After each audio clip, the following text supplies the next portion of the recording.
Hi everyone, Sean here back with you, Classic Arcade Repairs. Today I just got out onto the bench a root beer tapper board set, MCR, and I plugged it in and the thing isn't really doing it. I mean, it's working other than the sprites are non-existent. And I'm all bundled up. I wasn't feeling good today, you know, but I'm feeling better now. It's later on in the evening. Anyway, this is Midway MCR, of course. This one is root beer tapper. It's like the PG version of beer tapper, you know, Budweiser tapper. So yeah, I just hooked it up. I got it. Just took it out of the box, hooked it up, and fired it up, turned it on, and it comes up, but there are no playable characters, and I will show you that. Let me grab the camera. Let me flip the viewfinder so that I can see what's going on. And yeah. So it's running, but there is no playable characters at all. And you see the lines up on the top and the bottom, just garbage. Root beer tapper.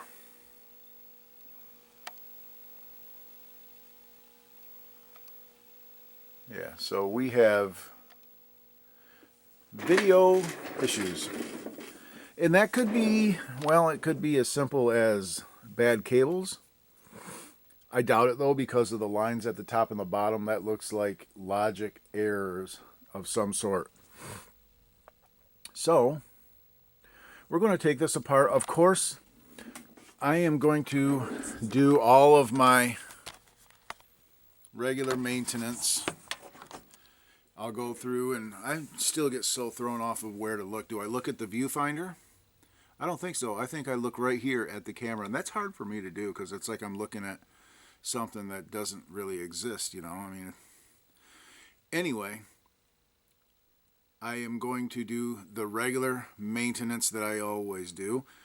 All of the resoldering, broken connectors. I guarantee there's broken connectors all over on this thing. I'm going to replace all of the capacitors that filter the 12-volt line on the input-output board because they are ticking time bombs and they will explode at some point. What else are we going to do? We might have to break out the oscilloscope. We'll you know, maybe we'll get lucky and be able to do some real troubleshooting. It's been a while since I've really had to do any real analyzing of logic or anything. But yeah, we're going to go through this thing and do all of the regular maintenance. And I'm going to dump all of the software. That's where I always start. I want to make sure that the software is good. So I'm going to go through the whole set, and I'm going to dump the whole set, and then I'll go into the house and I'll compare them against ROM ident, make sure all the files are good. I'm going to try to dump the MCR PAL chips because I've only got one more that I need to do. I believe it's 313 or maybe it's 314, I don't know. There's only one left that I don't have. So every time I get an MCR set, I do, I dump those. And I got something cool. Since I'm doing MCR, it sparked my memory here, my mind about something that I'm actually working on right now that is really, I think, going to be really cool. Raise your hand if you hate dealing with MCR power setup. The big caps, the suitcase, the all that crap. I'm coming up with a solution to that. I'm making a PCB as we speak. I'm actually ordered it. I'm waiting for it to show up. And I'm going to build it up. I have the only thing that you need to use out of your original MCR setup is the transformer. I'm making a rectifier filter PCB that your transformer will plug right into, and then you'll have an adapter to go from my PCB to the linear supply. It eliminates the suitcase. It eliminates, let me show you what it eliminates. I'll grab it.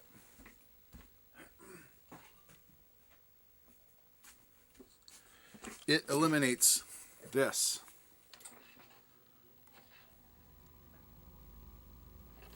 Yeah, you'll eliminate all of this with it. I basically made a PCB with all of this circuitry on it with more modernized parts. Like for the 1000 microfarad cap, I've incorporated two in parallel 56,000 microfarad caps, or you could get 50,000 if you wanted to, but and they're $6 a piece. You know, so for 12 bucks, you replace this guy. And you don't have to get it from one place. You can get them from Mauser, DigiKey, whatever. You know, they're snap-in capacitors. Solder snap-in capacitors. And for this one, it's just a single 56,000 at 25 volts.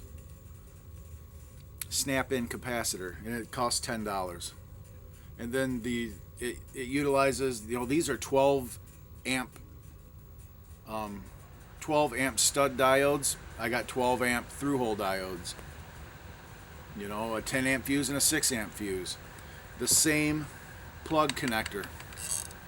Yeah, I got the same plug connector on the PCB so that your transformer will plug right into it.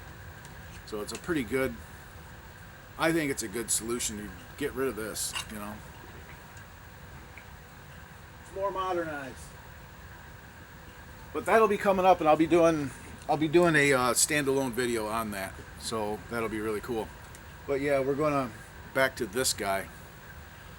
Got sidetracked there for a second. I'm going to go ahead and take this thing apart, get it off of the metal plates, and start doing a little inspecting. I'm gonna get my my programmer out, dump all of the chips, and try to get them PALs. Hopefully, I can get that last PAL chip. That would be great. And yeah, so that's it. We're going to get to it. Without further ado, root beer tapper. Not Budweiser, root beer tapper. All right, well, this is pretty cool. It looks like we have a board set that was never, I don't think that plate set had ever been taken apart. These boards have never been touched. And they still have the little plastic rings between the boards. See those little plastic rings there? Who leaves those in when they replace, you know, when you replace the boards and stuff from the plates? Those things always get lost. The fact that they were still there tells me that these things have never been taken apart. And as I had thought, I don't even need the microscope to see crack joints.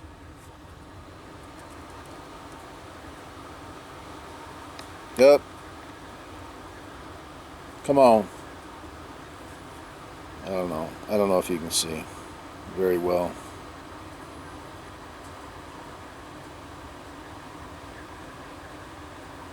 I can't really tell. I know I saw a couple of them that were cracked. I just can't tell where they were.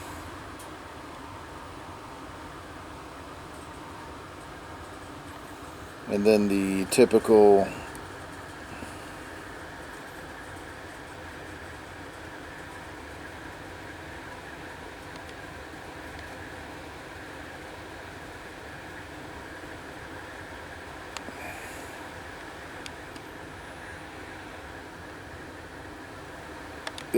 yeah, can't do it. Anyway, I did see some cracks. My eyes aren't good enough to do it in the camera like that to see them.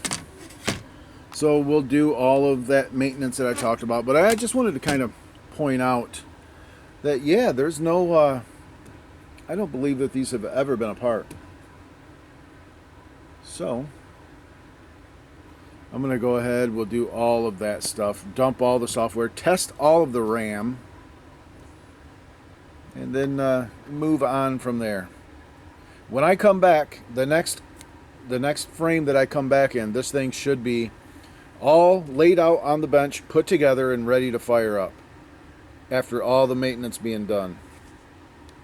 Unless I find like a bad ROM or something, I'll chime in. But if all goes well with the ROM dumping and RAM checking and all that stuff, then I will, be back with this thing put together. All right, and one thing I did fail to mention, this customer is actually an arcade operator. So this board set is going into an arcade, so it needs to be dependable. And I've had way too many experiences with these sockets failing. These old sockets that Midway used, that Williams Electronics used, they are just trash. They're just not dependable. So they are all getting replaced. It does cost extra for the service, but I mean, if you're turning a game on and it needs to stay on for 8 hours every day, then it has to be done. All this maintenance is, these things are 40 years old. Corrosion happens. Metal corrodes. It'll lose contact. You need a double swiped socket. These single swipers just aren't going to cut it in a long-term situation. So I always replace all of the 0.6 inch sockets. I don't mess with the smaller 0.3 inch ladder sockets. I don't really mess with those unless they exhibit being faulty. But in my experience, and I have a lot of experience, these ones rarely fail. It's always these ones. The 0.6 inch sockets are the ones that are always failing, and they're always a problem. I actually had an MCR set come back to me on warranty, and it had bad sockets. I had to replace all of the sockets, and I charged him for the socket replacement because it's something that I didn't do before, on the previous repair, and then sent it back with new sockets, and it's a journey set, and now it's running happily ever after. So yeah, these things just need to go. They need to be replaced. So that will be being done. And I got absolutely fabulous news. The last one of the MCR pals has been successfully dumped. 313. I've got all of them dumped now. That is a 20X10. And the problem with these MCR pals is most of the time they're protected. The security fuse is blown on them most of the time, but every now and again you get them. Like I tried this one just comes up all zeros. And a lot of times you'll be able to dump them and it'll give you an actual checksum, but then it won't verify back to it. See, I can go ahead and verify against what I just dumped, and it verifies against it.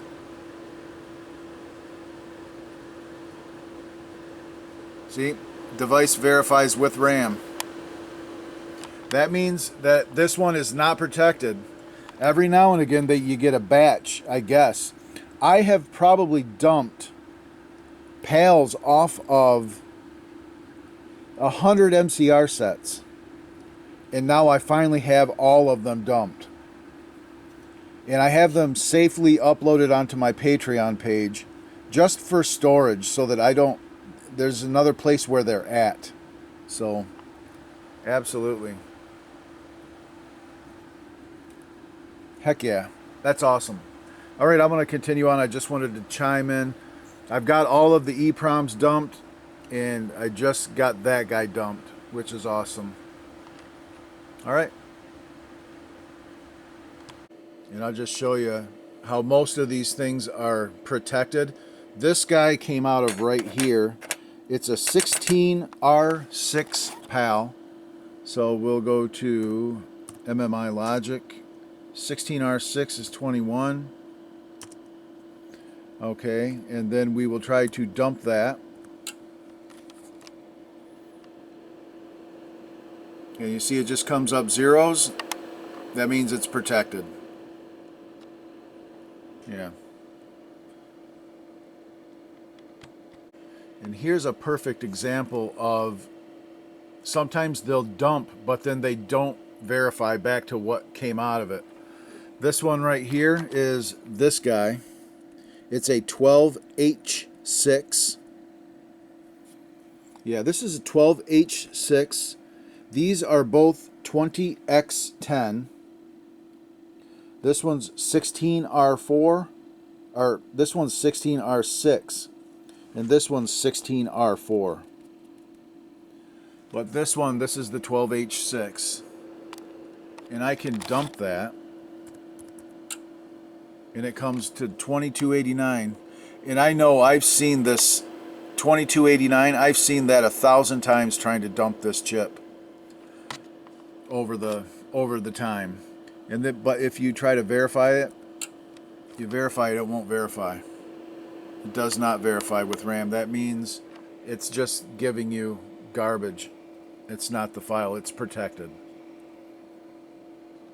But I have that one already. It's like 4464 or something like that is the proper checksum. Something like that anyway. That could be way wrong. It could be something totally different. All right, it is the next day. And believe it or not, I got all of the sockets done. And this board's recapped. You know, you got to remove all those little bullet caps that filter 12 volts. All of them in that circuit get replaced.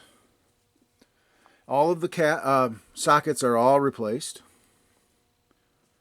All of the sockets, all of the 0.6 of an inch sockets have been replaced on the whole set. All of these guys, nice new dual wipers. All of these guys.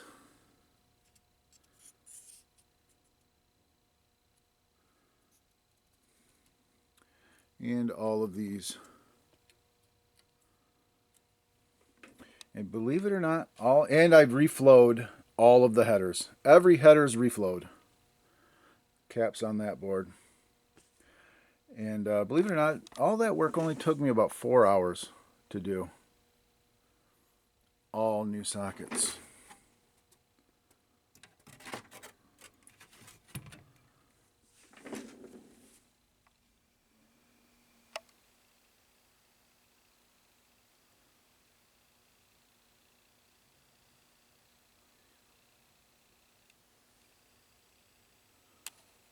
Nicely cleaned, no flux.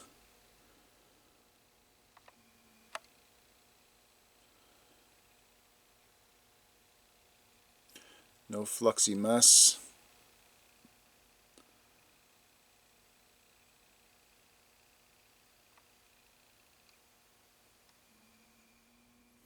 Anywhere in any of the boards.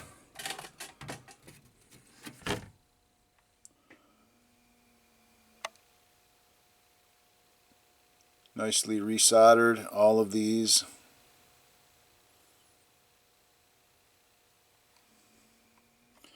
And all new sockets.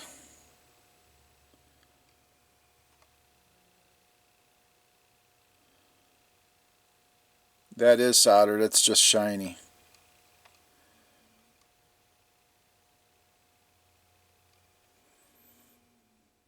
Yeah.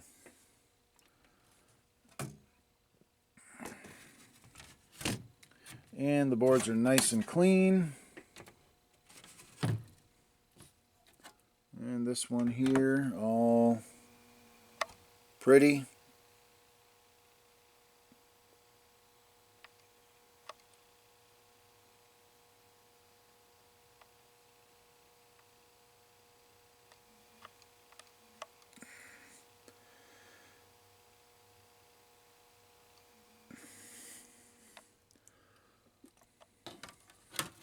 So we are ready to repopulate, but first I have to test the RAMs. So I'm going to get the old Inquisitor out and put all the RAMs through a test. And then start putting the thing back together. I did ROM ident all of the EEPROMs and they are all good. So I'll go through, I'll test all of the RAMs and then we'll put it together and then we can start our troubleshooting.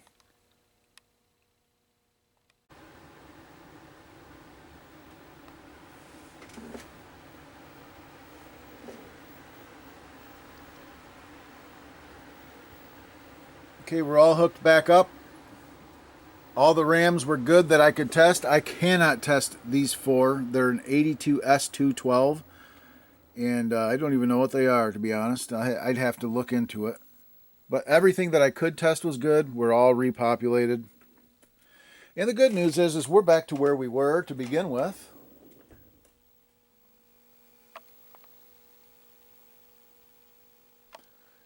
So, my first thing I want to do is I do have these RAMs. I just want to swap in some known good ones and see if that makes any difference, and then we will start to troubleshooting. So we do have some kind of a failure on this set. But yeah, so we are, I mean, this board set is 1,000% now with sockets. I mean, it's awesome. So let me go ahead, I'll grab some good RAMs, pop them in here, and see what we get.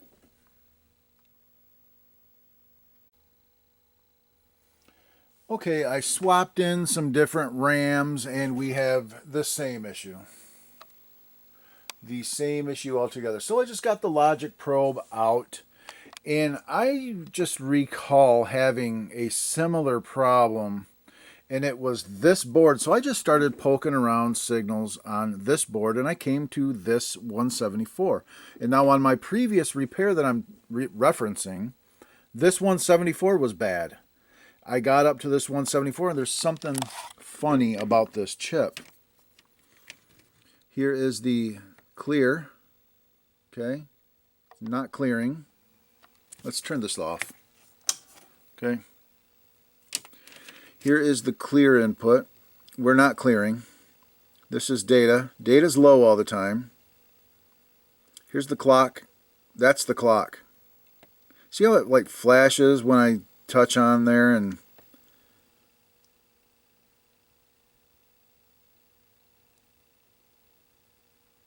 that's basically a floating signal. You have a low clock.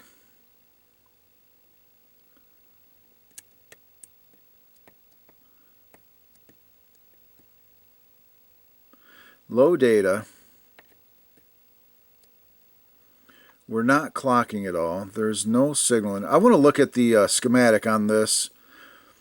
If there's no data, what's supposed to be on the data pin? If it's low all the time, this thing will just be low all the time, no matter what. If that's tied to ground, if data's tied to ground, if we're not getting a clear or a preset signal, this will just be low all the time. And that can't be that way. So I kind of want to look at the schematic, find out what's going on with this guy, and let's see what this thing does.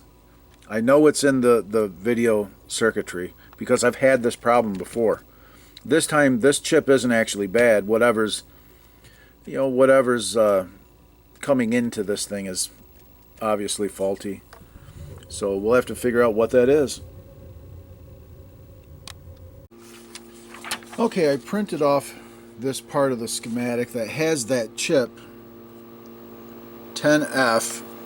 There's our 74LS74, and the clock is coming from 8C, this 27. You can see pin 3 is grounded, and 4 and 5 have signals on them, and the output is on 6. Now I made my scope mobile, put it on a rack. So we'll go ahead and look at this guy. This is that 27. Remember, pin 3, I believe it was grounded. Ground. Here's 4, 5, and the output is 6. It's floating.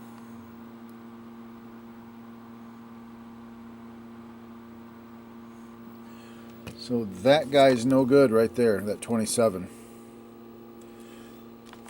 So So let's just look at other parts of this chip. Here's an output, which is also floating. 1 and 2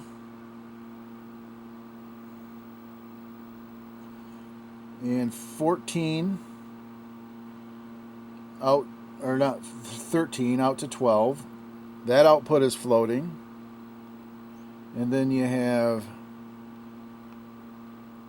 11, 10, and 9 out to 8. And that's high all the time. Yeah, and it's kind of waving and wavering and floating-ish, floating high. This 27 right here is the problem. So I will go ahead and replace that guy and see if we get our game back. Alright, I just jumped a 27 over it. 7427. And our guys are back.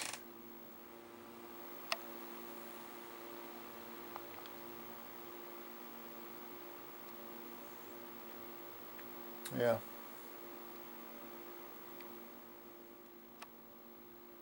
So I'll go ahead, stop, replace that part, and then we'll test out our sounds and everything. All right, we're hooked all back up, and unfortunately I started cutting the wrong chip out, so I ended up replacing 2 chips. Yeah, this was the actual bad chip, and instead of cutting that one out, I started cutting this one out. So I replaced them both. It's a 04 and a 27. But we are all hooked up. And it's looking good.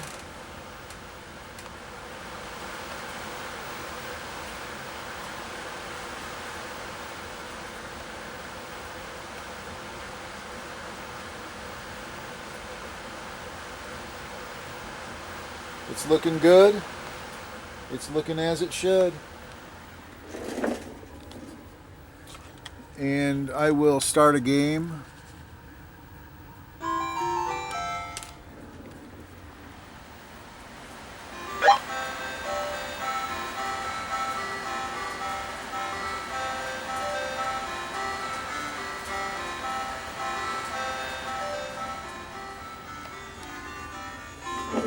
Reset.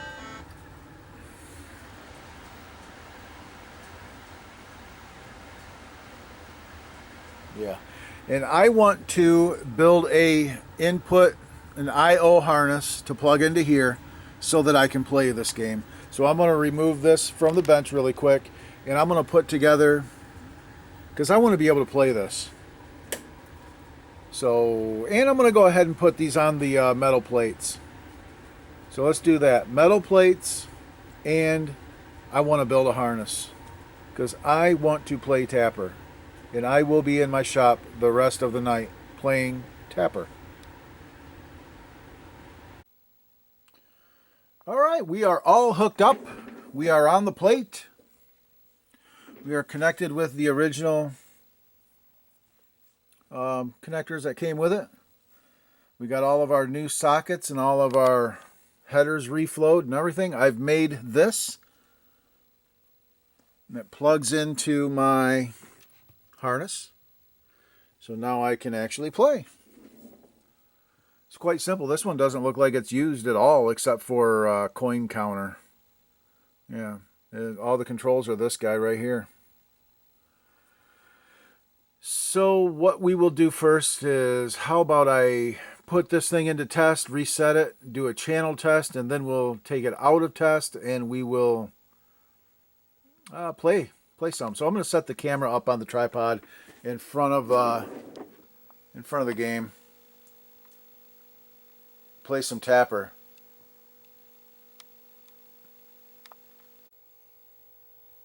All right, let's go ahead, and I'm gonna flip the test switch and then hit reset.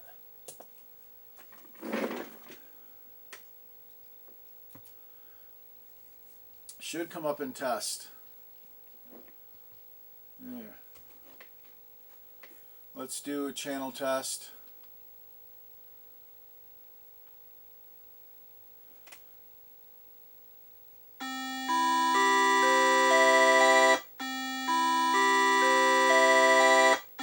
Okay.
All right, very good. Oops. All right, I'm gonna reset and out of test, and we're gonna play Tapper. Root beer Tapper.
get out of that level.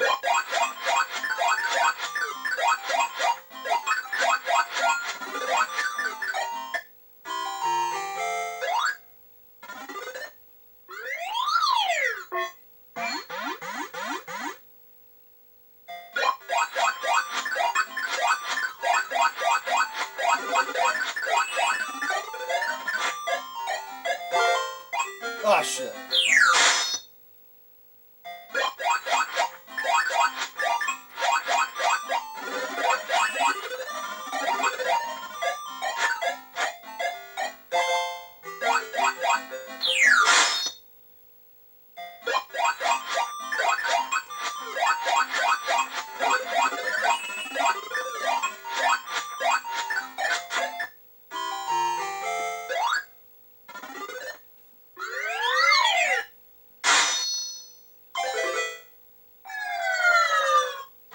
Huh.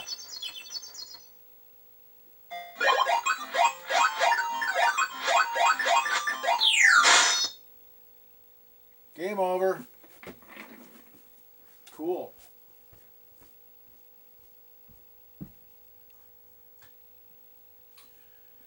All right. So now the journey will begin with letting this thing run. Yep. Oh, 9 o'clock tonight. It's 6 o'clock right now, so this evening we'll call this one good. So I always let them run for 3 hours. Yeah. So let's do a little recap. Whoa. Come on now. Okay, so Tapper, not Budweiser.